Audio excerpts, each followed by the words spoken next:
شیعہ سنی bye bye امریکہ کی شمع پر شیعہ سنی bye bye امریکہ کی شمع پر شیعہ سنی بائے بائے امریکہ کی شمع پر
السلام علیکم ورحمۃ اللہ وبرکاتہ۔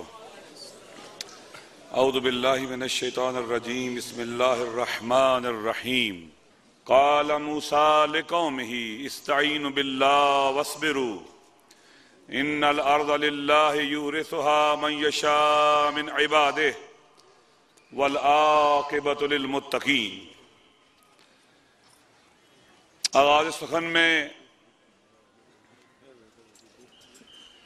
اس دھرتی کے ان بہادروں کو سلام، ان شیروں کو سلام، ان غیرت مندوں کو سلام جنہوں نے ڈوگرا راج سے اپنے ارادے، اپنے اختیار، اپنی ہمت، اپنی بصیرت، اپنے حوصلے اور اپنی شجاعت کے ساتھ اس سرزمین کو آزاد کیا، جنہوں نے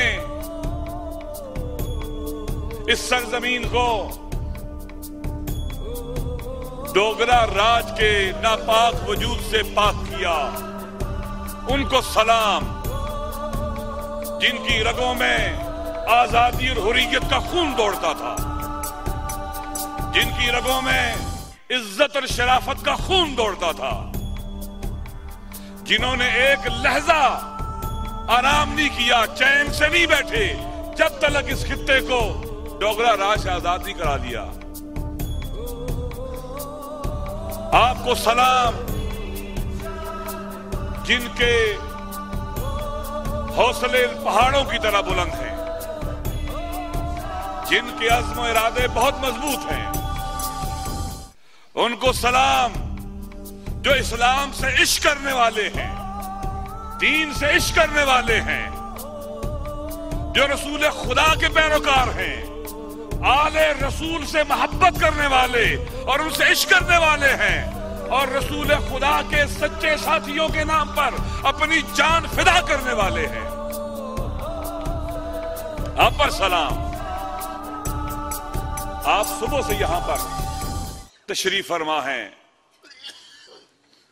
کرنل مرزا حسن خان پر سلام، کیپٹن راجہ بابر علی خان پر سلام، میجر راجہ احسان علی خان پر سلام، جناب شاہ رئیس خان پر سلام، پھر اس پر سلام جس نے اس ناقص آزادی کے خلاف بغاوت کا پرچم اٹھایا اور ظلم کے ایوانوں کو للکارا کہ اس خطے کے عوام پر ظلم مٹ جائے، ظلم ختم ہو جائے، عدل ہو، انصاف ہو، یعنی شہید حجت الاسلام والمسلمین آغا ضیاء الدین پر سلام، ان کی پاک روح پر سلام، ان کے پاکیزہ ارادوں پر سلام اور ان کے پاک راستے پر سلام۔ وہ آج ہم میں نہیں ہے، ان کا راستہ، ان کی منزل، ان کا عزم اور حوصلہ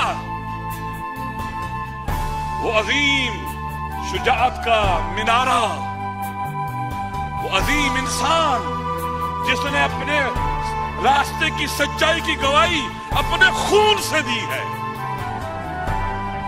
وہ ہیرو اس ہستی کا، اس خطے کا ہیرو ہے وہ بھی۔ دوستو، پورا پاکستان گلگت ہے، کہاں حقوق دیے گئے ہیں اس پاکستان میں بسنے والی ملت کو؟ آپ چلے جاؤ سندھ کے اندر دور دراز علاقوں میں چلے جاؤ، غربت ٹپکتی ہے، چہروں پر محرومی ہے، چہرے زرد ہیں، بیٹیاں گھروں میں بیٹھی ہیں، تعلیم نہیں ہے، شادی کے لیے پیسے نہیں ہیں۔ بلوچستان چلے جاؤ، پنجاب کے دور درازوں میں علاقوں میں چلے جاؤ، ہر جگہ استحصالی طبقے نے مظلوموں کا حق مارا ہے، ان کا خون چوسا ہے، ان کے چہرے پر جو سرخی نظر آتی ہے یہ ان مظلوموں کا چوسا ہوا خون ہے جو ان کے چہروں پر نظر آتا ہے۔ یہ پورا ملک ڈاکوؤں، چوروں اور رہزنوں کے رحم و کرم پر ہے۔ اس پورے وطن کے اندر ظلم کی ہولی کھیلی جا رہی ہے، غریب غریب تر ہوتا جا رہا ہے، مظلوم مظلوم تر ہوتا جا رہا ہے، اور یہ ظالم اور دلیر ہوتے جا رہے ہیں۔ دوستو، عجیب نہیں ہے یہ ملک جس کی بیوروکریسی طاقتور، ملک کمزور، جس کی فوج طاقتور، ملک کمزور، جس کی ایجنسیاں طاقتور، ملک کمزور، جس کے سیاستدان سیاست میں آنے سے پہلے بھکاریوں کی طرح ہوتے تھے، آج وہ اربوں کے مالک، کوئی 400 کنال کے گھر میں رہتا ہے، کوئی کئی سو ایکڑ کے گھر میں رہتا ہے، ان کے بینک بیلنس پاکستان سے لے کر دنیا کے اس کونے تک موجود ہیں۔ یہ تو مالدار بھی ہیں، یہ تو اپنی پارٹیوں میں طاقتور بھی ہیں، لیکن یہ وطن کمزور ہے۔ عوام کو کمزور رکھا گیا، انہیں لڑایا گیا آپس میں تاکہ یہ چین سے حکومت کر سکیں۔ دوستو، حضرت موسیٰ علیہ السلام نے اپنی قوم کو قرآن میں خطاب کیا ہے، کہا ہے قال موسیٰ لقومہ، موسیٰ نے اپنی قوم سے کہا، بنی اسرائیل سے جو فرعونیت کے ظلم استبداد کے چکی کے پاٹوں میں پس رہی تھی، جس کے مردوں کو قتل کیا جا رہا تھا، بچوں کو مارا جا رہا تھا، عورتوں کو زندہ رکھا جاتا تھا، ظلم استبداد تھا، انہیں تحقیر کی گئی تھی، انہیں غلام بنایا گیا تھا، ان کا خدا بن بیٹھا تھا فرعون، انہیں پست کر دیا تھا، اتنا پست کہ اللہ کی جگہ وہ اس کے آگے جھکے، اتنے گر جائیے، انہیں دھمکیاں دیتا تھا، تو میں لٹکاؤں گا سولی پر، تو میں قتل کروں گا، اور قتل کرتا تھا۔ موسیٰ نے کیا کہا اپنی قوم سے؟ قال موسیٰ لقومہ استعینوا باللہ، اللہ سے مدد مانگو، اللہ سے متمسک ہو جاؤ، اللہ پر توکل کرو، اس سے مدد مانگو، وَاصْبِرُوا، اور پھر ہمت نہ ہارنا، اس فرعون سے نہ ڈرنا، حوصلہ نہ ہارنا، نا امید نہ ہونا، ثابت قدم رہنا، ثابت قدم، فرعون کے مقابلے میں میدان کو خالی نہ چھوڑنا۔ ان الارض للہ، یہ زمین اللہ کی ہے، اللہ کی، کسی جاگیردار کی نہیں ہے، کسی فرعون کی نہیں ہے، کسی وڈیرے کی نہیں ہے، کسی سیاسی پارٹی کی نہیں ہے۔ ان الارض للہ، اس کا خالق بھی اللہ اور اس کا مالک بھی اللہ ہے۔ یورثها من یشاء من عبادہ والعاقبۃ للمتقین۔ تم ثابت قدم رہو، اللہ تمہیں اپنی زمین کا وارث بنا دے گا۔ عاقبت متقین کے لیے ہے، پرہیزگاروں کے لیے ہے، شرابیوں کے لیے، رشوت خوروں کے لیے، چوروں کے لیے، ڈاکوؤں کے لیے، رازنوں کے لیے اور قاتلوں کے لیے نہیں ہے۔ والعاقبۃ للمتقین، عاقبت متقین کے لیے ہے، بہترین انجام متقین کا ہے۔ ایک اور مقام پر خدا ارشاد فرماتا ہے لقد كتبنا في الزبور من بعد ذکر ان الارض يرثها عبادي الصالحون، میری زمین کے وارث میرے صالح بندے بنیں گے۔ جو صالح اللہ کے بندے نہیں ہیں وہ زمین پر غاصب ہے، غاصب۔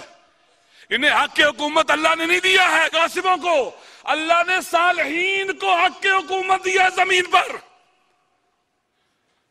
پاکیزہ انسانوں کو دیا ہے، متقین کو دیا ہے، شرابیوں کو نہیں دیا ہے، چوروں کو نہیں دیا ہے۔ لیکن دوستو ہوتا کیا ہے، ہم کہتے ہیں سیاست دینداروں کا کام نہیں ہے، متقی لوگوں کا کام نہیں ہے، شریفوں کا کام نہیں ہے، پرہیزگاروں کا کام نہیں ہے۔ وہ جائیں مسجد میں بیٹھے، محراب میں بیٹھے، تسبیح پڑھیں، اور سیاست کون کرے؟ بے دین، بے تقوی، رشوت خور، جن کے پیٹ نہیں بھرتے، جو ڈاکو لٹیرے ہیں، جو خون چوستے ہیں انسانوں کا، جو بے رحم ہیں، قاتلوں کے ساتھی ہیں، وہ سیاست کریں۔ اس کا انجام یہی ہوگا، تفرقہ ہوگا، بھوک ہوگی، افلاس ہوگا، اختلافات ہوں گے، پسماندگی ہوگی، علم دشمنی ہوگی، جہالت ہوگی، جہلیت ہوگی، ساری بیماریاں ہوں گی۔ ہم مکتب تشیع سے تو الگ رکھتے ہیں، ہمیں فخر ہے، ہم نے ائمہ اہل بیت اور عادلوں کو اپنا امام مانا ہے۔ ہم لوگ توجہ چاہتے ہیں سے دوستوں کو یہ کہہ سکتا ہے ہم میں سے کہ امام علی سیکولر تھے؟ کہہ سکتے ہو؟ علی سیکولر تھا، دین اور سیاست میں جدائی کے نظریے کا قائل تھا علی؟ اگر کوئی کہے وہ شیعہ نہیں رہے گا۔ علی ہمارا دینی پیشوا بھی ہے اور ہمارا حاکم بھی علی ہے۔ علی عرب نیشنلسٹ نہیں تھے، علی کمیونسٹ نہیں تھے، علی سوشلسٹ نہیں تھے، علی لبرل نہیں تھے۔ ان کی گفتگو خدا کے لیے، ان کا سکوت خدا کے لیے، ان کی تلوار خدا کے لیے، ان کا چلنا خدا کے لیے، ان کا حکومت خدا کے لیے، سب کچھ ان کا خدا کے لیے تھا۔ ہم شیعہ ہیں علی کے، ہم سیکولر نہیں ہیں۔ ہمارے 12 امام ہیں، 12۔ ہم نیشنلسٹ نہیں ہیں۔ کیا علی عرب نیشنل تھے؟ عرب نیشنلسٹ تھے؟ کوئی کہہ سکتا ہے؟ نہیں۔ صراط مستقیم وہی ہے جو رسول نے دکھایا ہے، جو قرآن نے بتلایا ہے۔ دوستو ہم راستوں سے ہٹیں گے تو منزل تک نہیں پہنچیں گے۔ آج دنیا میں توجہ چاہتا ہوں، کمیونزم شکست کھا چکا ہے، سیکولرزم شکست کھا چکا ہے، کیپٹلزم شکست کھا چکا ہے، اور نیشنلزم بھی شکست کھا چکا ہے۔ شکست عرب نیشنلزم کے نام پر اسرائیل سے عرب لڑے، توجہ چاہتا ہوں، شکست کھائی یا فتح حاصل کی؟ آج اسرائیل کو کس نے شکست دی؟ عرب نیشنلسٹوں نے نہیں، حزب اللہ نے، حماس نے، جہاد اسلامی نے، جو عرب نیشنلزم کا پرچم اٹھا کے نہیں چلے بلکہ اسلام کا پرچم لے کے چلے، اسلام کا۔ آج سارے ازم شکست کھا چکے ہیں، سب ازم شکست کھا رہے ہیں۔ مصر میں اسلام کی بہار ہے، ٹیونس میں اسلام کی بہار ہے، عراق میں امریکہ شکست کھا گیا ہے، افغانستان میں شکست کھا گیا ہے، خلیج میں شکست کھا گیا ہے۔ سمٹ رہی ہیں یہ دنیا کی استکباری طاقتیں۔ وقت بدل رہا ہے، تبدیل ہو رہا ہے، ہمیں اس کے لیے اپنے آپ کو تیار کرنا ہوگا۔ وقت کم ہے، میں تھوڑی دیر میں بات ختم کرتا ہوں۔ اگرچہ میں نے کافی نکال رکھے تھے بیان کرنے کے لیے. دشمن توجہ چاہتا ہوں، اس امریکہ سکڑ رہا ہے، اس کی طاقت کم ہو رہی ہے، اس کی فوجی طاقت کمزور ہوگی، اس کی سیاسی طاقت کمزور ہوگی، اس کی اقتصادی طاقت کمزور ہوگی. اقوام عالم میں منفور ترین ہیئت حاکمہ اس وقت امریکہ اور اس کے ساتھیوں کی ہے. کہاں ہے وہ حسنی مبارک جو مجاہدوں کو پنجروں میں بند کیا کرتا تھا؟ کہاں ہے وہ بن علی؟ کہاں ہے وہ قذافی؟ قاتل قذافی، بے گناہوں کا قاتل، کہاں ہے وہ؟ کہاں ہے صدام؟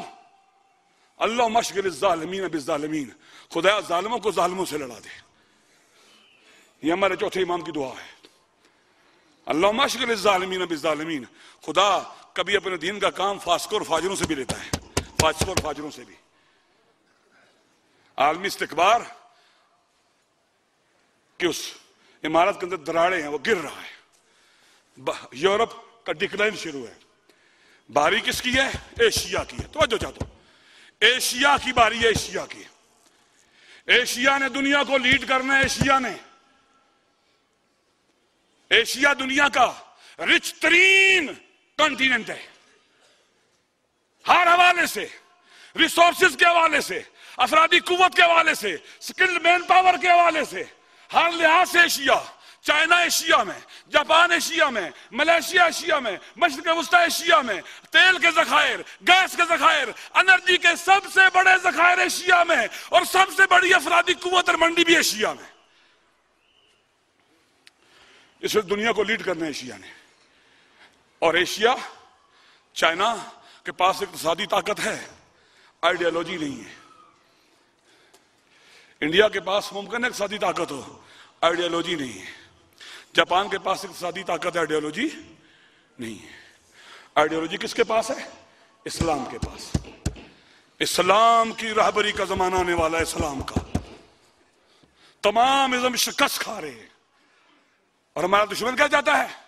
مسلمانوں کو آپس میں لڑائے، اور مسلمان اس تاریخی فرصت سے فائدہ نہ اٹھا سکے. ہمارے اندر سے گروہ تیار کرتا ہے. تکفیریت، اس عالمی استکبار کی عمارت کا ڈھہنا انقلاب اسلامی ایران سے شروع ہوا تھا، جو گرتا چلا جا رہا ہے. کہاں ہے اسرائیل کی وہ نیل اور فرات تک پہنچنے کی خواہشیں؟ اب وہ اپنے اندر دیواریں کھڑی کر رہا ہے. اس کو کس نے شکست دی ہے؟ کرار کے ماننے والوں نے، خیبر کے فتح کرنے والے علی کے پیروکاروں نے.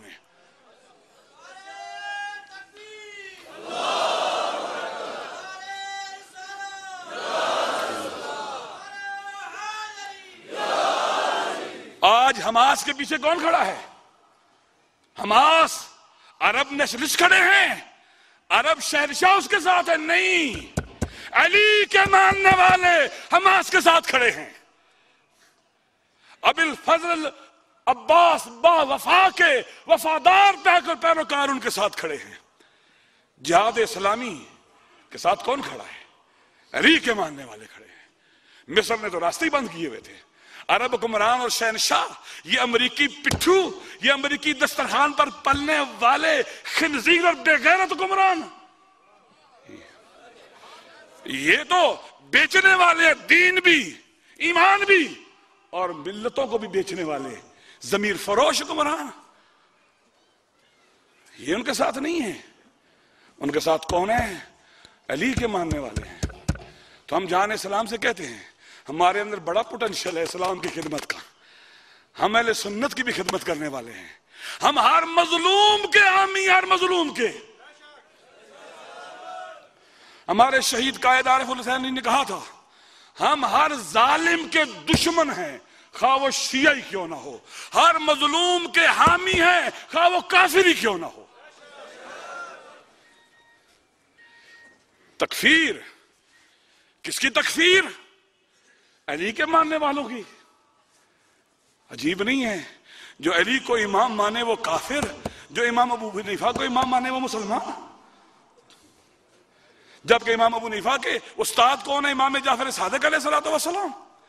امام ابو حنیفہ وہ ہیں جنہوں نے امام زین العابدین کے بیٹے حضرت زید کا ساتھ دیا، جنہوں نے عباسی خلفاء کا ظلم و تشدد جھیلا سہا اہل بیت کی حمایت میں.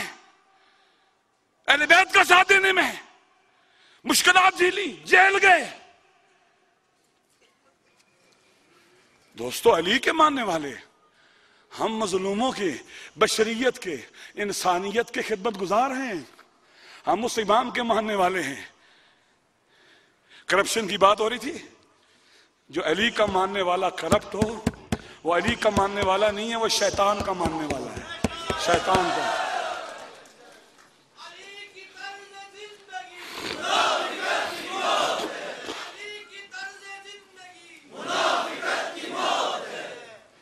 یہ شیعت کے نام پر دھبا ہے. یہ علی کے شیعہ نہیں ہے. روایت ہے کہ جب کوئی انسان گناہ کرتا ہے اللہ کی اطاعت نہیں کر رہا ہوتا. کس کی اطاعت کر رہا ہوتا ہے؟ شیطان کی اطاعت کر رہا ہوتا ہے. روایت ہے. یہ جو کہتے ہیں میں شیعہ ہوں، کرپشن کرتا ہے، ظلم کرتا ہے، ناانصافی کرتا ہے، وہ علی کا پیروکار نہیں. اس وقت وہ شیطان کا پیروکار ہے، شیطان کا چیلا ہے. دوستو دور پڑے محمد والے محمد پر ثابت نہیں کر سکتا آج تک مکتب تشیع کے کسی فقیہ نے کسی اہل سنت مسلک کے کفر کا فتویٰ دیا ہو. ہمارے فقہاء نے فتویٰ دیا ہے اہل سنت مسلمان بھائیوں کے مقدسات کی توہین کرنا حرام ہے، حرام.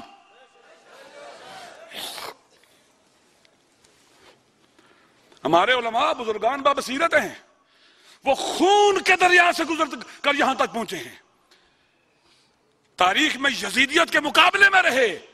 وہ جانتے ہیں یزیدیت کیا ہوتی ہے، اس کے اہداف کیا ہوتے ہیں، اس کے منصوبے کیا ہوتے ہیں، اس کے ٹھکانے کیا ہوتے ہیں، اس کے طریقے کیا ہوتے ہیں. ہم یزیدیت کتنے نقابوں میں کیوں نہ چھپی ہو اسے پہچان لیتے ہیں. ہمیں دیر نہیں لگتی ہے.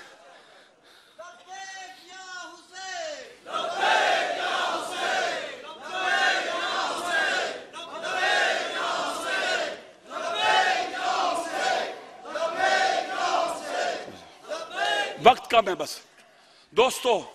لہذا عالمی استکبار کا سفینہ ڈوب رہا ہے، غرق ہو رہا ہے، اور امامت کا سورج ایشیا سے طلوع ہو رہا ہے، اور اس کے اندر جہان اسلام کا بڑا رول ہے. لہذا کیا کرتا ان کی جھگڑے پیدا کرو. مسجدوں کی لڑائی نہیں. پاکستان میں شیعہ سنی لڑائی ہے ہی نہیں ہے. اگر شیعہ سنی لڑائی ہوتی تو گلی گلی میں جنگ ہوتی ہے. یہاں ایک مزدور گروہ ہے، ایک یزیدی گروہ ہے جو اسرائیل، امریکہ اور انڈیا کا ایجنٹ ہے، جو ان کے منصوبوں پر عمل کر رہا ہے اور اس علاقے کو آزاد کرنے والے غیرت مند عظیم ہستیوں کی نسل سے انتقام لے رہا ہے آزادی کا.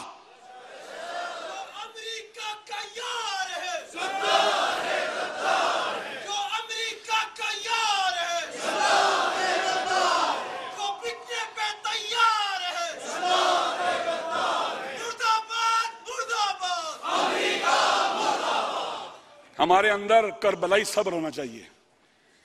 ہم وارث ہیں شہداء کے، ہم کربلا کے وارث ہیں.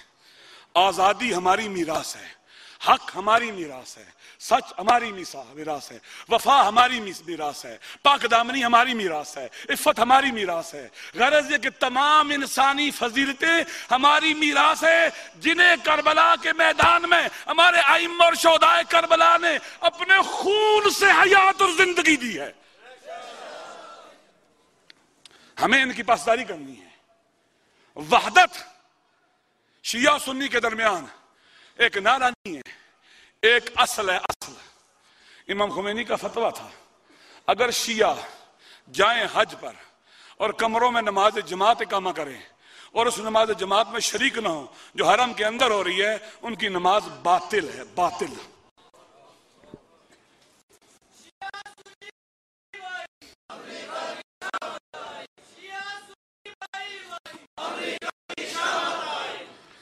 تو دوستو یہ ہمارے دشمن کا منصوبہ عراق میں بھی کوشش کر رہے ہیں. میں کچھ عرصہ پہلے لبنان گیا تھا، 3-4 ماہ پہلے. سید حسن رسول اللہ بتلا رہے تھے کہ ہمارے دشمنوں نے تقریباً $4 ارب خرچ کیا چھوٹے سے ملک لبنان میں. وہ آپ کے گلگت بلتستان جتنا 27,000 شاید مربع کلومیٹر ہے، اتنا ہے. 4 ارب ڈالر خرچ کیا کہ یہاں پر تفرقہ پھیلے، شیعہ سنی لڑائی پھیلے. انہوں نے کہا ہم نے یہ ان کا کام اور منصوبہ ناکام کر دیا ہے، کامیاب ہونے نہیں دیا. یہ کربلائی اور حیدری بصیرت، یہ علی کی بصیرت کے امین اور وارث. انہوں نے کہا اسرائیل میں لڑانا چاہتا تھا، 4 ارب ڈالر عراق کے اندر 3.5 ارب ڈالر خرچ کیے. آپ یقین کریں وہاں پر ہمارے ائمہ کے مزاروں کو اڑایا گیا، کربلا میں بم دھماکے کیے.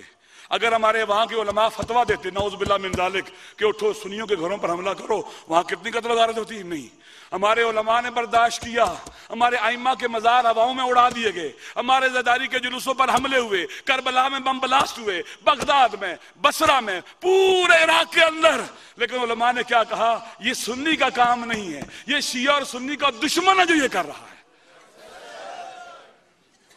ہماری طرف سے بصیرت ہے، بصیرت. یہاں پر بھی ایسے ہی ہے. دوستو جو آپ پر حملہ کرتا ہے وہ سنی نہیں ہے، وہ انڈیا کا ایجنٹ ہے، وہ امریکہ اور اسرائیل کا ایجنٹ ہے، وہ انسانیت کا دشمن ہے اور پاکستان دشمن قوتوں کا ایجنٹ ہے. لہٰذا ہم نے بصیرت کے ساتھ تیاری کرنی ہے. یہ یزید ہے، یزید، یہ وحشی و درندے ہے، درندے، یہ بے رحم ہے. کمزوروں کو یہ رونتے چلے جاتے ہیں. ان کے سامنے اپنے وحدت کے عظیم پہاڑ اور چٹان کو کھڑا کرنا ہے. ان کے سامنے مضبوط ارادوں کی چٹانوں کو کھڑا کرنا ہے. اپنے آپ کو طاقتور بنانا ہے تاکہ اس طاقت کی چٹان کے ساتھ جو بھی ٹکرائے وہ پاش پاش ہو کے رہ جائے. لہذا دوستو ہمیں بہت سمجھدار ہونے کی ضرورت ہے. اس خطے کے لوگ پاکستان کے باقی علاقوں کی طرح محروم ہیں. یہاں محرومیت زیادہ ہے. عجیب نہیں ہے، یہ کوئی گدائی نہیں مانگتے کسی سے جب اپنے حقوق مانگتے ہیں تو. یہ کوئی بیکاری نہیں ہے، یہ کریم اور شریف لوگ ہیں، کریم اور شریف. ان حکمرانوں سے یہ کہتا ہوں اگر ان کے حقوق انہیں نہ دیے گئے وہ وقت آئے گا یہ اپنے حقوق چھین لیں گے، چھین لیں گے. محرم آ رہا ہے، بہت سی باتیں جو رہ گئی ہیں چھوڑ دیتا ہوں انہیں. محرم آ رہا ہے، نواسہ رسول کی یاد کے دن ہیں. سب مسلمان حسین سے عشق کرتے ہیں، فقط مسلمان نہیں، ہر باضمیر انسان حسین سے محبت کرتا ہے. حسین سب کا ہے، حسین انسانیت کا ہے، حسین بشریت کا ہے. جس کی حمیت اور جس کی غیرت نے گوارا نہیں کیا کہ بشریت پر یزیدیت کا منحوس سایہ چھا جائے اور بشریت یزیدیت کی جہنم میں جلے، وہ اٹھا بشریت کو حسینیت کی جنت دینے کے لیے، حسینیت کی بہشت دینے کے لیے، حسینیت کا سایہ دینے کے لیے، بشریت کو حسینی آغوش میں لینے کے لیے، تاکہ یزیدیت کی کوکھ میں حسینیت نہ پلے نہ، وگرنہ یزیدیت کی کوکھ میں اگر انسانیت پلے گی تو اس سے شمر پیدا ہوں گے، خولی پیدا ہوں گے، ہرملا پیدا ہوں گے.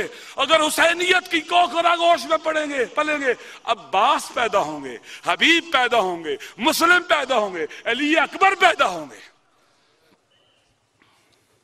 لہذا یہ عظیم مارکہ حق و باطل کا، اسے بھرپور طریقے سے یاد رکھنا ہے.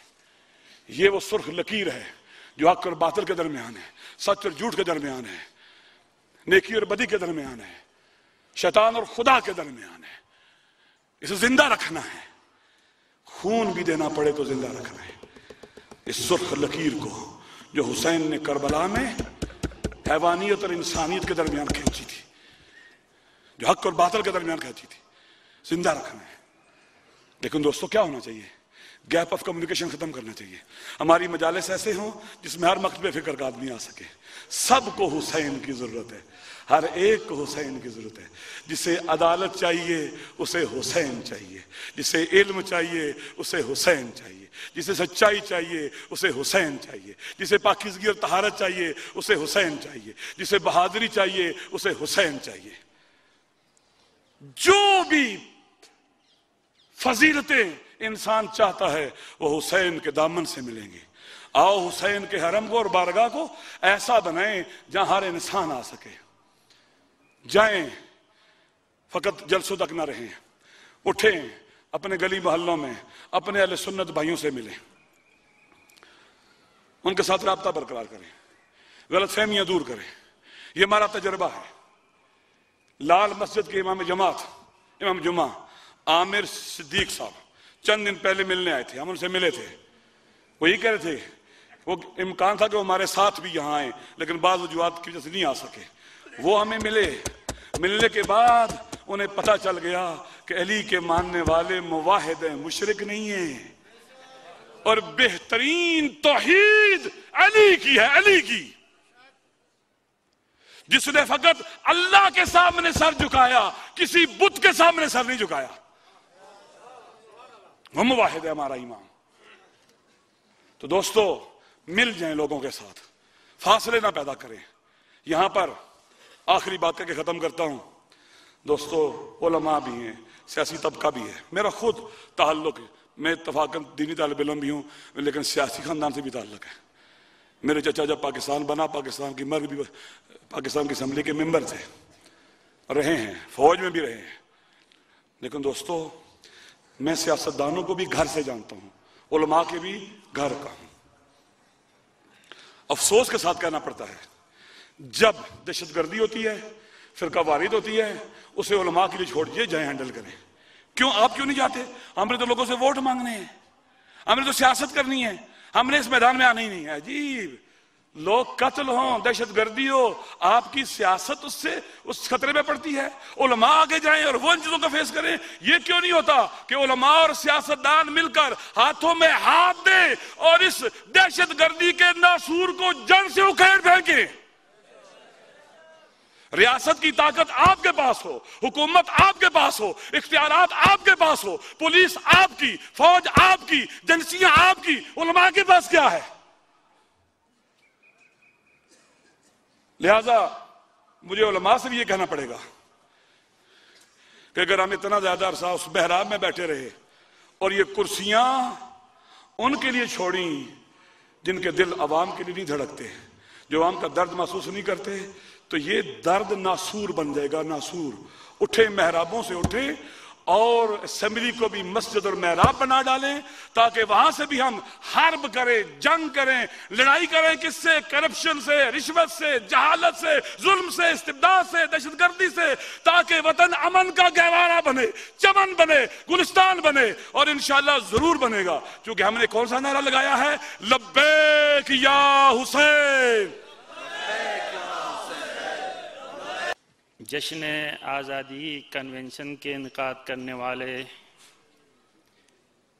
گلگت بلتستان کے مجلس وحدت مسلمین سے تعلق رکھنے والے ممبران، علماء اور مرکزی علماء مجلس وحدت مسلمین کی اور ان کے ساتھ آئے ہوئے مہمانوں کا تہ دل سے شکریہ ادا کرتا ہوں، اور اس عظیم اجتماع کے برگزار کرنے پہ پوری قوم تہ دل سے ممنون اور مشکور ہے، اور امید ہے یہ آغاز ایک بابرکت آغاز ہو جس کا انتہا امن اور سلامتی، دین اور ایمانداری پہ ہو۔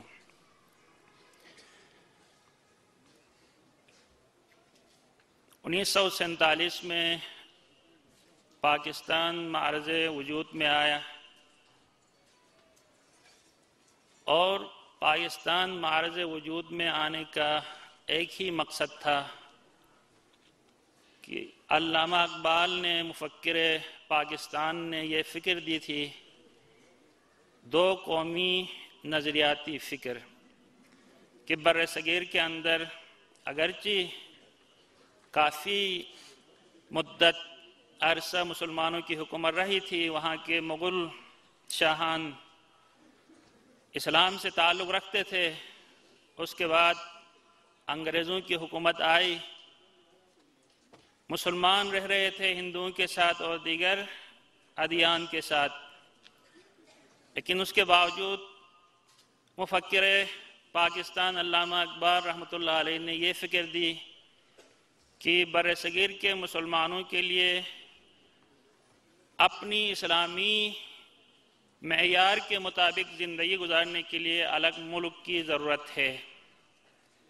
اس فکر پہ قائد اعظم محمد علی جناح رحمۃ اللہ علیہ نے کام کیا اور دیگر آزادی پاکستان کے رہنماؤں نے، قائدین نے ان کے ساتھ دیا، اور بڑی قربانیوں کے بعد پاکستان معرض وجود میں آیا اور یہ نعرہ بلند ہوا، پاکستان کا مطلب کیا؟ لا الہ الا اللہ۔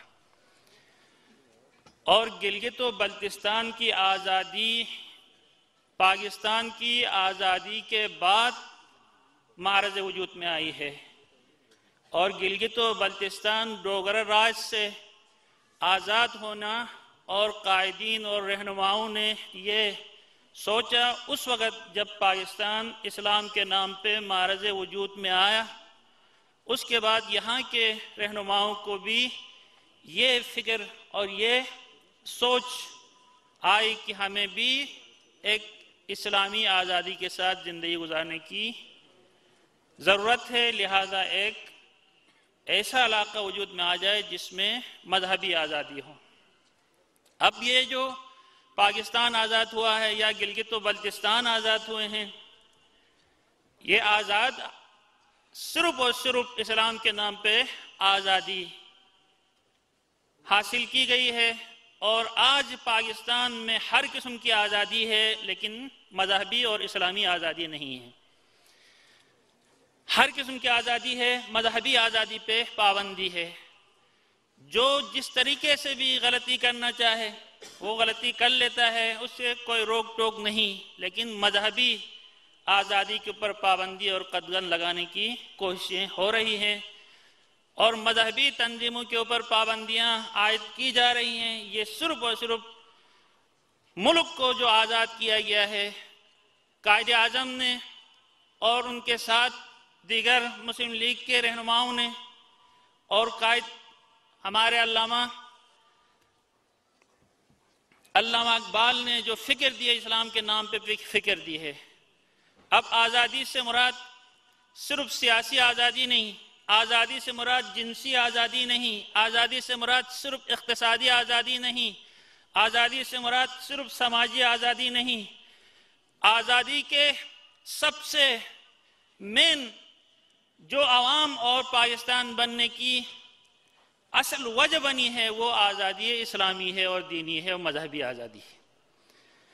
اب اسی آزادی کے بل بوتے پہ اگر ہم نظام پاکستان کو وضع کریں تو اس کے اندر سیاسی آزادی بھی، جمہوری آزادی بھی، اقتصادی آزادی بھی، اور عوام جس قسم کی آزادی چاہتے ہیں اسلام کے معیار اور قانون کے مطابق وہ آزادی سب کے لیے فراہم ہوگی۔ جس کی مثال آپ لیجئے، ایران اسلامی کے اندر ایک آزادی کا نام لیا گیا اور انقلاب برپا کیا گیا، اور آج وہاں پہ اسلامی آزادی کے تالے اور سائے میں سیاسی آزادی بھی ہے، اقتصادی آزادی بھی ہے اور سماجی آزادی بھی ہے۔ ہر فرد اپنے مسلک کے مطابق آزادی کے ساتھ زندگی گزار رہا ہے۔ یہ آزادی اسلامی کے سائے میں تمام آزادیاں ممکن ہیں، دنیا میں بھی اور آخرت میں بھی، لیکن اگر ہم اسلامی آزادی کو بالائے طاق رکھ کے سیاسی، مذہبی، سماجی، اقتصادی آزادی پہ غور کرتے رہیں تو کبھی بھی دنیا میں امن قائم نہیں ہو سکتا ہے۔ اگر دنیا میں امن قائم ہو تو آخرت کے امن سے انسان محفوظ نہیں رہ سکتا ہے۔ یہ پروگرام آزادی کے عنوان سے ہو رہا ہے۔ آزادی کیوں اور کس لیے؟ کیا اس سرزمین کے فرزندوں نے ڈوگروں سے جنگ لڑ کر اس سرزمین کو اگر اپنے خون سے آزاد کرایا تو ان کا مقصد یہ تھا کہ ہندوؤں سے آزادی دلانے کے بعد انگریزوں کے غلاموں کی غلامی میں اس سرزمین کو دیا جائے، اس وقت ہندو حاکم تھے، اور آج انگریزوں کے غلاموں کا بنایا ہوا نظام حاکم ہے۔ اس وقت ہم ہندوؤں کے غلام تھے اور آج غلاموں کے غلام ہیں۔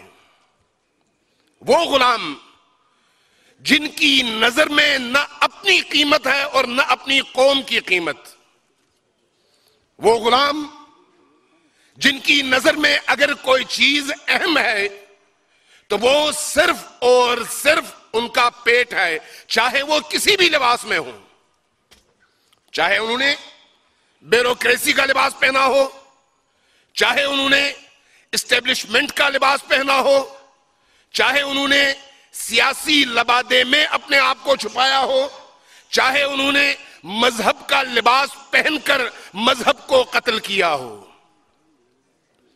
یہ جو لوگ ہیں یہ اس ملک کے، اس سرزمین کے فرزند بھی ہیں اور اس کے حامی بھی ہیں۔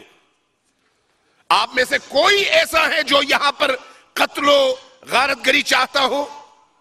کوئی نہیں چاہتا۔ کیا کوئی ایک بندہ یہاں پر ایسا اٹھ کر بتا سکتا ہے کہ میں اس خطے کے امن اور امان کو تہو بالا دیکھنا چاہتا ہوں؟ کوئی ایسا نہیں ہے۔ اگر کوئی ایسا نہیں ہے تو پھر وہ کون سی قوتیں ہیں جو اس سرزمین کو ہمیشہ آگ کی بھٹی میں جلتا دیکھنا چاہتے ہیں؟ وہ کون سی قوتیں ہیں؟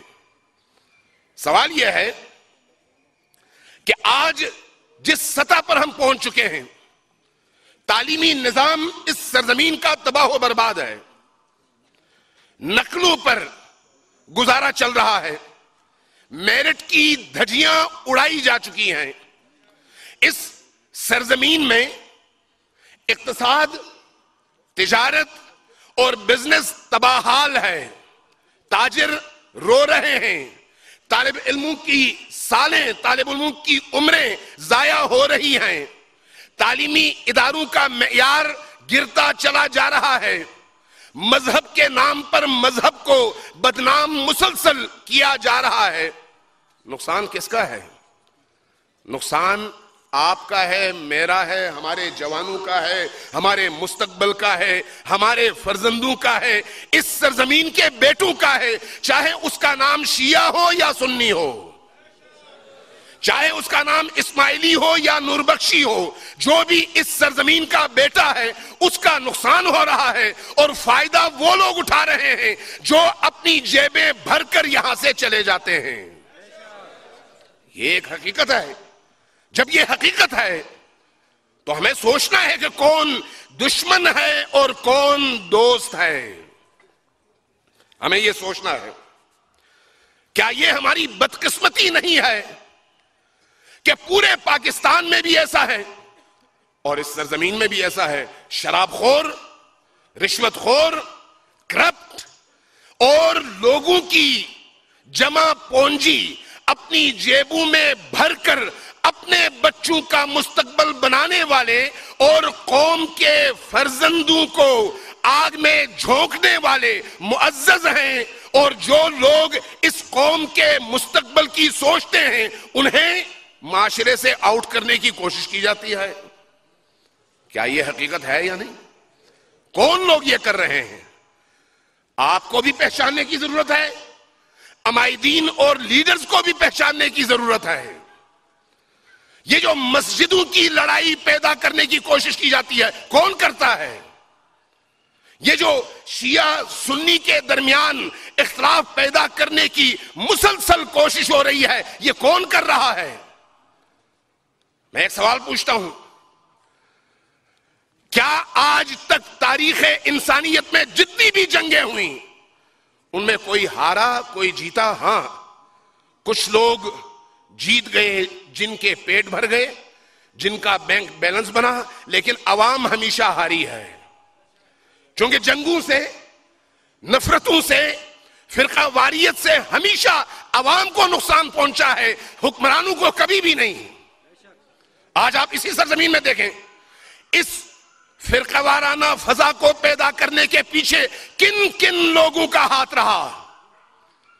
آپ لشکر کشیوں کو دیکھیں, ٹارگٹ کلنگز کو دیکھیں, فسادات کو دیکھیں, مارو مارو کے نعروں کو دیکھیں, کافر کافر کے نعروں کو دیکھیں. سب کے پیچھے آپ کو کچھ مخصوص اذہان ملیں گے جنہوں نے اپنا کمایا قوم کو تباہ کیا, قوم کو تباہ کیا, اور اس کے نتائج آج آپ کے سامنے ہیں. لیکن ایک سوال پوچھتا ہوں کہ جن لوگوں نے یہ لڑائیاں لڑوائیں, کیا اس کے کوئی نتائج عوام کو بھی ملے؟ جتنی بھی جنگیں ہوئیں نتیجہ یہ تھا کہ آخر کار میز پر آ کر گفت و شنید کے ذریعے سے امن بحال کیا جائے. تو پھر اتنے سارے قتل اور اتنی ساری نفرتوں کے پیدا کرنے کے بعد کیوں ہم میز پر بیٹھیں؟ اس سے پہلے کیوں نہ ہم دوستوں کو اکٹھا کریں؟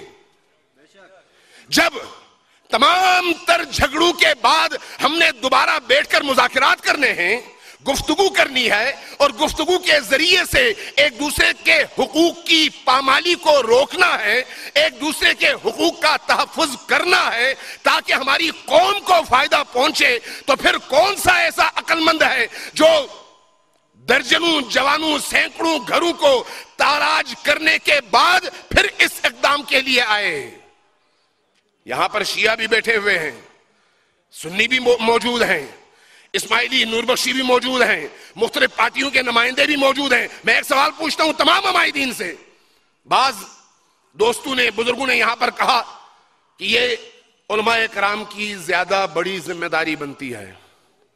میں سمجھتا ہوں کہ ایسا ہی ہے, کیونکہ علماء کرام انبیاء کے وارث ہوتے ہیں, اور وارث انبیاء کی حیثیت سے علماء کرام کی ذمہ داری بھی زیادہ بنتی ہے. لیکن ذرا غور کیجئے گا کہ میں یہاں پر جہاں وحدت کے داعی کے طور پر وحدت بین المسلمین کے عقیدے کا حامل ایک فرد کی حیثیت سے آپ سے گفتگو کر رہا ہوں, وہاں پر میری ایک امتیازی شناخت بھی ہے, اور وہ یہ ہے کہ میں شیعی علی ابن ابی طالب بھی ہوں.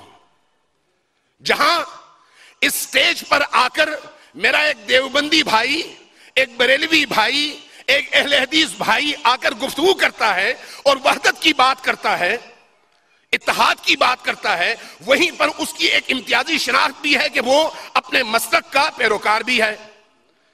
جب ہم کہتے ہیں وحدت کا مطلب کیا ہے؟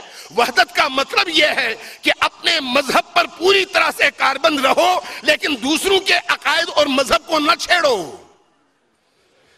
اپنے عقیدے کا پاسبان بنو, لیکن دوسروں کی آزادی سلب نہ کرو. دوسروں کو بھی اسی طرح سے حق دو جس طرح سے تم اپنے لیے حق چاہتے ہو. اب سوال یہ ہے کہ یہ جو دہشت گردی کا سلسلہ شروع ہوا, جب سے بھی اور جہاں سے بھی شروع ہوا, آپ تاریخ اٹھا کر دیکھیے, ہمیشہ تاریخ میں ہم نے یہ کوشش کی ہے کہ شیعہ سنی کے درمیان اتحاد برقرار ہو. ہم ہی تھے جنہوں نے فلسطین کی حمایت میں پوری دنیا میں سب سے اونچی آواز اٹھائی ہے. ہمیں افتخار ہے اس بات پر, ہمیں اس بات پر فخر ہے کہ فلسطین میں ایک شیعہ نہیں ہے, لیکن فلسطین کے سنیوں کی حمایت میں پوری دنیا میں اگر کوئی تحریک چلی ہے تو اس کے پیچھے مکتب اہل البیت کے فرزند زندہ ہیں. اس کا مطلب یہ ہے کہ ہم یہ نعرہ نہیں لگاتے, بلکہ ہمارا عقیدہ یہ ہے, ہماری قرآنی بنیاد یہ ہے کہ اسلام کے مختلف فرقوں کے درمیان اتحاد اور اتفاق کی کیفیت پیدا کی جائے.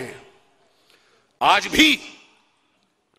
بھی دنیا عرب میں اگر بیداری کی تحریک چلی ہے تو ان تمام بیداری کی تحریکوں کے پیچھے اگر کوئی آئیڈیالوجی, اگر کوئی مکتبہ فکر ان کی حمایت کے لیے میدان میں موجود رہا ہے تو وہ ہم ہیں, اور ہمیں اس بات پر فخر ہے. اس لیے نہیں کہ ان آزادی کی تحریکوں میں کوئی شیعہ تھا, نہیں, ہم چاہتے ہیں ظلم مٹے, ہم چاہتے ہیں ناانصافیوں کا خاتمہ ہو. ہم چاہتے ہیں کہ معاشرے میں جو ایک ظالم طبقہ حاکم ہوتا ہے اس ظالم طبقے کا گلا گھونٹ دیا جائے اور مظلوم انسانوں کو ان کا حق دلایا جائے. یہ ہماری آئیڈیالوجی ہے, یہ ہمارا نظریہ ہے. اسی نظریے کی بنیاد پر ہم میدان میں اترے ہیں. مجلس وحدت مسلمین کا مطلب کیا ہے؟ مسلمانوں کے درمیان اتفاق, اتحاد, وحدت, یکسوئی اور یکجہتی پیدا کرنا. کن مقاصد کے لیے؟ تاکہ جو مشترکہ مفادات ہیں, مشترکہ مفادات, ان مفادات کا تحفظ کیا جائے. اس سے پہلے بہت ساری باتیں ہوئی وحدت و اتفاق پر, لیکن غور کیجئے گا کہ یہ جو وحدت اور اتفاق اور اتحاد کا نعرہ ہے, بعض اوقات سیاسی مفادات کے حصول کے لیے یہ نعرہ لگایا جاتا ہے اور بعض اوقات اس کی بنیاد قرآنی ہوتی ہے. جب ہم بات کرتے ہیں تو ہم قرآن کی بنیاد پر بات کرتے ہیں. تعالوا الی کلمۃ سواء بیننا و بینکم. جب قرآن عیسائیوں کو, اہل کتاب کو دعوت دے رہا ہے کہ ان کو بھی بلاؤ, خود بھی جمع ہو جاؤ ایک نعرے کی بنیاد پر, اور وہ کیا ہے؟ وہ نعرہ کیا ہے؟ کلمہ توحید. جب قرآن عیسائی اور مسلمانوں کو ایک جگہ اللہ کی بنیاد پر جمع دیکھنا چاہتا ہے تو پھر وہ مسالک جن کا قرآن بھی ایک, خدا بھی ایک, رسول بھی ایک, ان کے عقائد بھی ایک, ان کے نظریات بھی ایک, ان کے 90% سے زیادہ قوانین اور قوانین شریعت بھی ایک, کیا وہ جمع نہیں ہو سکتے؟ کیا ان کو اکٹھا نہیں ہونا چاہیے؟ دیوار برلن کے گرنے کے بعد عیسائی اپنے دنیاوی مفادات کے لیے ایک ہوئے. کیا ہم گلگت بلتستان میں اس علاقے کے مفاد کے لیے سود خوروں اور حرام خوروں سے اس مملکت, اس سرزمین کو نجات دلانے کے لیے, اس سرزمین کے محروم لوگوں کو ان کے حقوق پہنچانے کے لیے اکٹھے نہیں ہو سکتے؟ آج جب کسی پیکج کا اعلان ہوتا ہے, ایک گروہ کو اٹھایا جاتا ہے کہ یہ پیکج ہمارے مفادات کے خلاف ہے. گویا کچھ نہ ملے تو ٹھیک ہے, کچھ ملے تو غلط ہے. ہم یہ کہتے ہیں کہ اس طرح کے پیکجز سے بہلایا تو جاتا ہے لیکن یہ حق ادا نہیں کیا جاتا. کیا اس سرزمین کو آزادی دلانے والوں کا یہ حق نہیں ہے کہ گلگت کا ایک بچہ بھی یہ استعداد رکھتا ہو کہ بڑا ہو کر پاکستان کا صدر بن سکے؟ کیا گلگت بلتستان کے بچوں میں استعداد اور صلاحیت کم ہے؟ نہیں. میں جانتا ہوں, میں نے دیکھا ہے. اگر استعداد اور صلاحیت کے اعتبار سے اگر دیکھا جائے تو اس خطے کے لوگ نہ صرف پاکستان کے باقی خطوں سے کم نہیں ہیں, بہت سارے میدانوں میں ان سے بہت بہتر ہیں. لیکن ہماری مشکل یہ ہے کہ ہمیں کبھی شین اور یشکن میں, کبھی بلتی اور برقپا میں, کبھی شیعہ سنی اسماعیلی نوربخشی میں بانٹا جاتا ہے تاکہ اس علاقے کے امن اور سکون کو تباہ کیا جائے, برباد کیا جائے. تعلیمی نظام کا جو ڈھانچہ لولا لنگڑا موجود ہے اس کی تباہی کا سامان فراہم کیا جائے. جب تعلیم تباہ ہو تو آپ کے بچے کیا کریں گے؟ کلرک بھرتی ہوں گے, چوکیدار بھرتی ہوں گے, اور ان کی سوچ یہاں سے آگے جائے گی ہی نہیں. سوچی سمجھی کوشش ہے کہ اس علاقے کے لوگوں کو پیچھے رکھا جائے. میں یہ پوچھنے میں حق بجانب ہوں کہ کیا اس سرزمین کے رہنے والے اپنی استعداد کے لحاظ سے پاکستان کی بیوروکریسی کے اندر باقی شعبوں میں کیا بہترین مقامات میں انہوں نے بہترین خدمات پیش نہیں کی؟ کیا اس سرزمین کو اپنا خون دے کر آزادی دلانے کی قیمت یہ دی گئی کہ آپ کو ہمیں غلام بنایا جائے؟ ہم غلام بننے کے لیے نہیں آئے تھے. نہ ہمیں ہمارا دین غلام بننے کی اجازت دیتا ہے اور نہ ہماری حب الوطنی ہمیں غلام بنانے کی اجازت دیتی ہے. اس سرزمین کے باسیوں کو بھی اسی طرح سے حق حاصل ہے جس طرح سے ایک سندھی کو, ایک پشتون کو، ایک بلوچ کو، ایک پنجابی کو حق حاصل ہے کہ پاکستان کی تقدیر کا فیصلہ وہ اپنے ہاتھ میں لے سکے. اس سرزمین کے ہر باسی کو یہ حق حاصل ہے. اور جب سازش ہوتی ہے مسلکی اختلافات کو فروغ دے کر، جھگڑے پیدا کر کے، تو اس کا نتیجہ یہ نکلتا ہے کہ اس علاقے کو پس پش ڈال دیا جائے، پیچھے ہٹا دیا جائے اور استحصال کیا جائے. آج کا یہ اجتماع اسی سلسلے کی کڑی ہے کہ ہم یہاں پر چاہے کسی بھی فرقے سے متعلق ہوں، کیا ہم بنیادی عقائد میں ایک نہیں ہیں؟ اگر کوئی عالم دین ہو، دین سمجھتا ہو، تو میں نہیں سمجھتا کہ وہ دوسرے مسلک کی تکفیر کی بات کر سکتا ہے، اگر وہ عالم ہو. ہاں، اگر کسی جاہل کو لا کر آپ سٹیج پر بٹھا دیں اور چند ڈالرز اس کی جیب میں بھی ڈال دیں تو پھر وہ کبھی بریلوی کو کافر کہے گا، کبھی دیوبندی کو، کبھی اہل حدیث کو، کبھی شیعہ کو. یہ ملا نہیں بولتا، ڈالر بولتا ہے. یہ بیرون ملک سے آیا ہوا پیسہ بولتا ہے.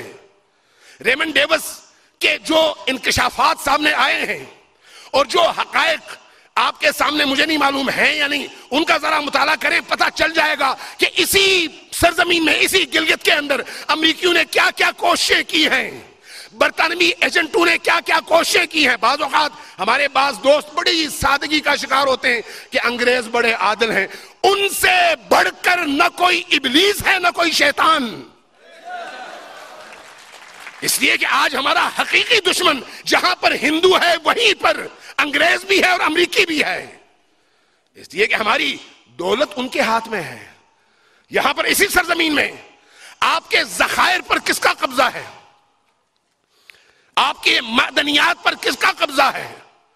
آپ کو خبر بھی ہے؟ کسی کو معلوم ہے کہ ہمارے ذخائر کون اٹھا کر یہاں سے لے کے جا رہا ہے؟ یہاں کے معادن کون اٹھا کر لے کر جا رہا ہے اور لے جاتا رہا ہے؟ کن کن غیر ملکی کمپنیوں کو ہماری پہاڑیاں فروخت کرنے کی سازشیں ہوتی رہی ہیں؟ کیوں؟ اس لیے کہ وہ یہی چاہتے ہیں کہ یہ لوگ دست بگریباں رہیں، ایک دوسرے کی تکفیر کے فتوے جاری کرتے رہیں اور ٹارگٹ کلنگ کا شکار رہیں تاکہ ہم سے غافل رہیں. وہ تو باہر کے دشمن تھے. اندر کے لوگ کیا کرتے ہیں؟ یہاں پر جو آپ کے لیے بجٹ آتا ہے آپ کی سڑکیں بنانے کے لیے، آپ کے دیہاتوں کو ترقی دینے کے لیے، آپ کے تعلیمی اداروں کو اپ گریڈ کرنے کے لیے، آپ کے بچوں کو تعلیمی حوالے سے سہولتیں فراہم کرنے کے لیے. لیکن جب فرقہ وارانہ فضا بنائی جاتی ہے تو اس کے نتیجے میں فورسز کو لایا جاتا ہے اور سارے کا سارا فنڈ خرچ کیا جاتا ہے وہاں پر. کس نام سے؟ سیکیورٹی کے نام سے. فائدہ کس کا ہے؟ ان لوگوں کا. نقصان کس کا ہے؟ اس قوم کا. ابھی آپ خود دیکھتے ہیں کہ ایک ایک گاڑی ڈی سی آفس میں رینجرز کے ہاتھوں میں 80 ہزار روپے کرائے پر وہ خود اپنی گاڑیاں پنجاب سے باقی علاقوں سے لے کر آتے ہیں. اس گاڑی کے مد میں، ایک گاڑی کے مد میں ماہانہ 80 ہزار روپے الگ لیتے ہیں اور جو اضافی یہاں کے فنڈز ہیں وہ الگ لیتے ہیں، تنخواہیں الگ لیتے ہیں. اور یہ سارے کے سارے فنڈز کہاں سے اس کی کٹوتی ہوتی ہے اور کس کو دیا جاتا ہے؟ آپ ہی کے فنڈ سے کٹوتی ہوتی ہے اور جیبوں میں جاتا ہے ان کے، اور محرومیت آپ کی قسمت میں لکھا ہوتا ہے. میں یہ پوچھنے میں حق بجانب ہوں کہ یہ ظلم کب تک؟ میں ایک جواب خود ہی دیتا ہوں.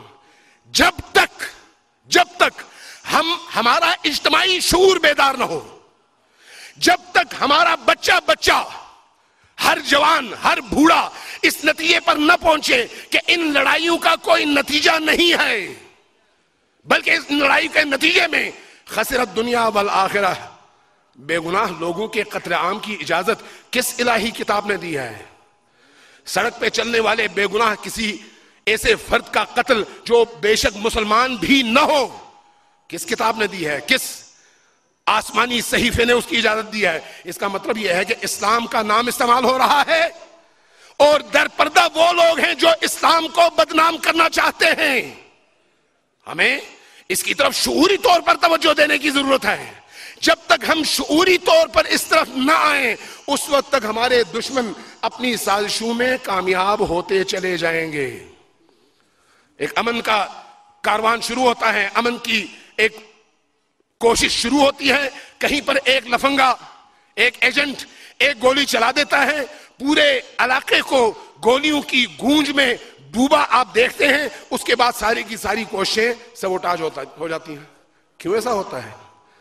کیوں ایسا ہوتا ہے کہ اگر کسی محلے کا ایک جوان قتل ہو جائے تو فوری طور پر مخالف فرقے ہی کی طرف جایا جائے؟ کیوں اصل قاتلوں کو، جو ہو سکتا ہے کوئی چرسی ہو سکتا ہے کوئی افیونی ہو سکتا ہے کوئی ایجنٹ ہو سکتا ہے کوئی شرابی ہو، اور ایسے موارد دیکھے گئے ہیں، ان کو کیوں نہیں گرفتار کیا جاتا؟ کیوں ایسے لوگوں کو جو اسی سرزمین میں شراب عام کرتے ہیں، سپلائی کرتے ہیں انہی افسروں کے لیے، ان کو تو پکڑا نہیں جاتا، اہل مذہب کے پیچھے لگا جاتا ہے؟ کیوں ایسا ہوتا ہے؟ اس کا مطلب یہ ہے کہ جو لوگ یہ کام کر رہے ہیں وہ اس علاقے کو آگ میں جھونکنے میں انہی دہشت گردوں کے پشت پناہ بھی ہیں، ساتھی بھی ہیں. اور اس بات کا ادراک ہمیں ہونا چاہیے. سنی ہمارا دشمن نہیں ہے، شیعہ سنی کا اور سنی شیعہ کا دشمن نہیں ہے. دشمن کون ہے؟ دشمن وہ ہے جو ان دونوں کو لڑا کر فائدہ اپنی جیب میں ڈالنا چاہتا ہے. یہاں پر اگر آپ لوگ کوشش کریں، عوام کی بات کروں کیونکہ یہاں پر شیعہ بھی ہیں، سنی بھی ہیں، اسماعیلی بھی ہیں، سیاسی عمائدین بھی بیٹھے ہوئے ہیں. میں سیاسی عمائدین سے یہ گزارش کروں گا، دیکھیں مذہب کے کندھوں پر رکھ کر گولی نہ چلائیں، مذہب کے کندھے پر رکھ کر ساری کی ساری لڑائی ان کے کھاتے میں نہ ڈالیں، بلکہ تلاش کریں ان ہاتھوں کو جو مذہب کا چہرہ مسخ کر کے اہل دین سے معاشرے کو دور کرنا چاہتے ہیں اور معاشرے کو بے دینی کی طرف لے کر جانا چاہتے ہیں. ان کو پہچانیں، ان کو پہچانیں جو اللہ کے نظام کے مخالف ہیں، اللہ کے قانون کے مخالف ہیں. کیا ایک شرابی اور مسجد میں جا کر نماز پڑھنے والا برابر ہے؟ لیکن کیا یہ ہمارا المیہ نہیں ہے کہ چاہے کسی کا تعلق کسی بھی فرقے سے ہو، شرابی ہو کسی سیٹ پر بیٹھا ہو وہ محترم ہے، راشی ہو کسی سیٹ پر بیٹھا ہو وہ محترم ہے، لیکن اگر مسجد میں جائے تو دہشت گرد ہے؟ یہ کون کر رہا ہے؟ یہ وہ جو اس صورتحال سے فائدہ اٹھاتا ہے اور اس ملک اور اس قوم کی جڑوں کو کاٹنے میں مصروف ہے. ہمارا ازلی دشمن اسرائیل ہے، ہمارا ازلی دشمن یہودی اور صہیونی لابی ہے، ہمارا ازلی دشمن وہ انگریز ہے جس نے جب بر صغیر پر قبضہ کیا تو 100 سال کے اندر 80,000 اسلام دشمنی پر مبنی کتابیں لکھی. ہمارا دشمن وہ ہے، ہمارا دشمن وہ ہے جو شیعہ سے سنی کے خلاف اور سنی سے شیعہ کے خلاف کتابیں لکھوا کر مسودے ایک دوسرے کو دے کر آپس میں لڑاتا ہے. وہ ہمارا دشمن ہے. ہمارا دشمن وہ ہے جو ایک خطیب کو پیسے دے کر کچھ نئی تھیوری اور آئیڈیاز دے کر ایک ممبر پر بٹھاتا ہے اور اس کے مقابلے میں دوسرے خطیب کو مخالف فرقے کے ممبر پر بٹھا کر اس کے سوالات کا جواب، اس کے اعتراضات کا جواب دلاتا ہے، عوام کو دست بگریباں کرتا ہے اور پیچھے دونوں خطیب مل کر چائے پی رہے ہوتے ہیں. ہمارا دشمن وہ ہے. ہم اپنے اس دشمن کو نہ پہچانیں، عالمی دشمن کو نہ پہچانیں، اندرونی دشمن کو نہ پہچانیں، مسجدوں کو، عبادت گاہوں کو بدنام کریں، دین کو بدنام کریں، عوام کو دین سے دور کریں. نہیں، یہ خطہ پورا پاکستان اور گلگت بلتستان دینداروں کا خطہ ہے، اہل مذہب اور اہل دین کا خطہ ہے. اور یہ جو صورتحال ہے یہ اس مسجد کی بھی مخالفت میں ہے اور اس مسجد کی بھی مخالفت میں ہے. ہم یہ چاہتے ہیں کہ دونوں مسجد بھائی بنے اور درمیان میں جو ابلیس اور شیاطین ہیں ان کو نکال کر باہر پھینک دیا جائے. میں چونکہ معزز مہمان یہاں پر کافی ہیں، میں چاہ رہا تھا کہ ہمارے جو اہل سنت اسماعیلی دوست احباب یہاں پر موجود ہیں ان کے سامنے گفتگو کی جائے، چونکہ ہمیں ان دوستوں سے ایک گلہ بھی ہے، خصوصاً اس علاقے میں. ہم ہمیشہ اتحاد کے داعی رہے ہیں رہیں گے ایک ٹیکنیک کی بنیاد پر نہیں، ہم اپنے عقیدے کی بنیاد پر. لہٰذا ایسے اجتماعات ہوتے رہیں گے. یہ بارش کا پہلا قطرہ ہے ایک ایسی فضا میں جب فرقہ وارانہ ہم آہنگی ناپید ہے. آج یہاں پر شیعہ، سنی، اسماعیلی اور باقی جتنے بھی فرقے ہیں، سیاسی پارٹیاں ہیں، اگرچہ آپس میں اختلاف رکھتے ہوں لیکن ایک کاز کے لیے جمع ہیں. اور ہماری کوشش یہ ہے کہ پورے خطے کے عوام کے درمیان اسی طرح سے مشترکات کی بنیاد پر اجتماعات ہوں اور انہیں ایک کیا جائے. لیکن اس کے لیے میں اپنے اسماعیلی بھائیوں سے بھی اور اپنے اہل سنت بھائیوں سے بھی یہ گزارش کروں گا کہ عوام سے نہ ڈریں، عوام کے اندر موجود شریر عناصر سے نہ ڈریں. یہ عوام ہے اور اس عوام نے اس آواز پر لبیک کہہ کر یہاں پر حاضری دے کر یہ ثابت کیا ہے کہ ان کا نہ فرقہ واریت سے تعلق ہے نہ دہشت گردی سے تعلق ہے. یہ امن چاہتے ہیں، اس خطے کو گلستان بنانا چاہتے ہیں، لوگوں کے درمیان محبت کا فروغ چاہتے ہیں. لوگوں نے ثابت کیا ہے.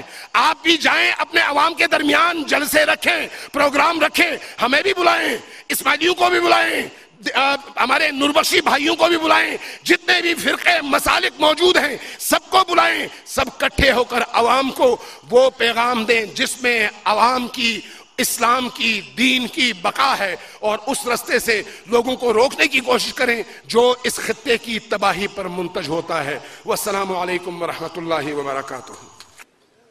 اطیعوا اللہ ورسولہ ولا تنازعوا فتفشلوا وتذهب ريحكم